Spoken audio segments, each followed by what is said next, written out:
Welcome in, guys, and let's continue on with the looking at the 2026 draft class. And I've got to say, I've looked at a couple of the prospects now to understand that this draft class is very mid.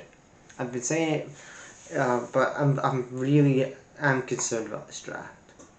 Um, I just I, I, I don't know. Like, I look at this draft class, it's just really weak, and especially if you need like weapons if you need somebody on like a wide receiver. The only guy that's really impressed me so far has been Arvell Reeves, the edge rusher, and that was about it. And then Trevor Gooseberry had some potential, but I don't know, man. I've been looking at a couple of these guys, and now we're back at wide receiver now with Carnell Tate. He's from Ohio State. The games that I saw him play: Texas, Grambling State, Ohio State, Minnesota, Wisconsin, Penn State, Michigan, and Indiana. So let's talk about his strengths. He has an exceptional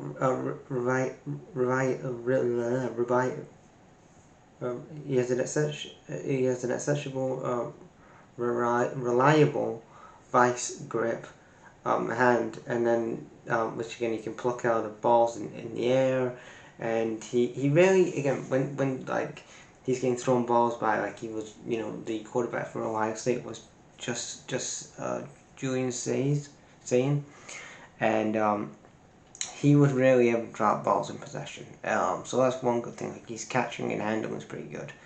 One other thing, he's a great route runner, so he can neutralize great techniques when he's a route runner, and then he can understand how to like manipulate the leverage to create separation against the defense. So again, as a route runner, as a wide receiver, he's fantastic. Great ball catcher, body control. He has a great traffic, especially on the sidelines, where a lot of times he can win his 50-50 battles against the defense, and he was the tapes that I saw him on. A lot of times going down those left and right hand sides, and he was really winning those 50-50 balls. The vertical thread, like his vertical thread and his capability beating defenders. Again, he's great at, like, he can beat defenders at deep, and then he can track the ball with great effect. And then he's great. And the last thing that I want to talk about on his tape, he's a great pre-reader. So you can pre-read, zones and man coverage. So again, if you're looking at especially the stuff the potential he has here, it's great. Like the ball catching, the route running, he's a vertical threat. He's got great body and great consistent catches. He's got a fantastic mind of how to read zone coverage and get into man coverage, and all of that is great. But then you look at the other things that really concern me for the weakness side of things. His speed and acceleration. Again, he lacks that elite level of like top end speed, so where he's going to be so what I mean by that is, like, he's not going to have many productive numbers with the lack of elite top end speed that he doesn't have. He doesn't have that time to accelerate, and that's going to be the biggest problem, because when you point up, especially when you look at some of these teams that need a lot of help on the offense side of the ball, you're looking at the Browns. You're looking at the Eagles. I think the Eagles need a bit of help this offseason. You're definitely looking at the Packers and the Vikings that need some new additions on the offense. And I wouldn't be looking at Carnell Tate and looking like, yeah, he's great at the route running and everything else that I've just mentioned before, but his speed and acceleration is very mid. He's not at top tier level. And that it would be a huge concern to me when he's not being productive enough, and he's not accelerating as he should. And then one thing that puts me up, sometimes he can be eliminated creatively. So after he does when he's done his route running, he's very limited on him creatively and how he can exclusively just like do different things in his game. He only has, in my opinion, he just goes to like one version, and which is like the run game and the route running, and then after the route run, he really limits. He's limited on like creative creativity and really that exclusiveness of after catches. And then kind of got two more that I picked up here. Very lean frame, very kind of, he has very lean frame, and very, like I said, he has a lean frame, and again that would affect, like, especially at the NFL level, it's going to hugely affect his press coverage, and he's that's going to definitely affect him with his his lean. He has like a lean frame, so again, get yourself in the gym for that. But it's going to affect, especially on like physical press coverage. Again, you're going up against elite level defenses. You're not going against college kids now. You're going against the Myles Garretts of the world, and such on and such on. And when you're not got much of a frame, physique wise, and then you're up against these guys, it's not going to be good. And then ultimately, that lacks his like elite level lower body techniques.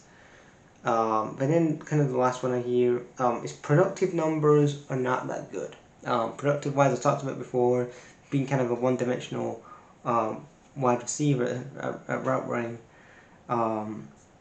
His productive numbers, he's never reached 1,000 rushing yards at college level, which really is concerning.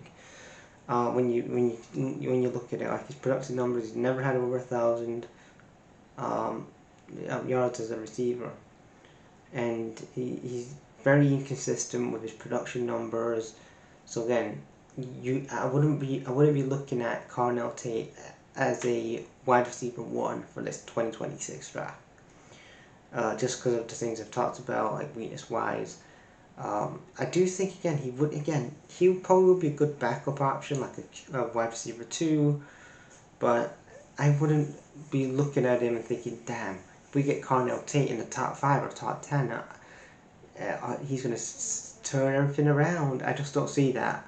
So if I'm a team, especially who needs weapons, like again the teams I've mentioned, the Cardinals need some weapons, the Browns need some weapons, the Titans need some weapons, I wouldn't be looking at Carnell Tate if he drops on the board. I wouldn't be looking at him as a wide receiver 1.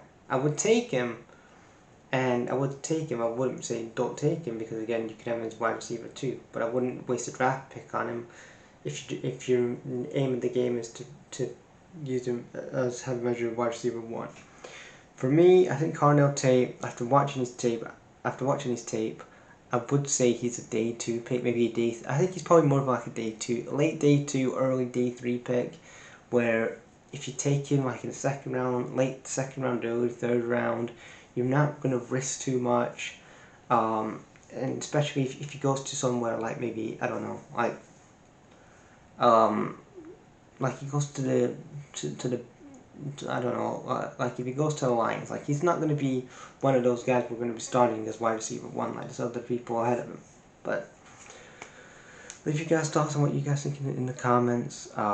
That's my opinion on him, of what I think of Carnell Tate. I think again, he's got some good things about him, what I like about his game, his route running, his vertical threats against the defense, his reading of the game, but his production numbers, he's not had over 1,000 yards in his college years, and physique needs to be worked on, and then ultimately his run after the catch is, he's not very creative after that.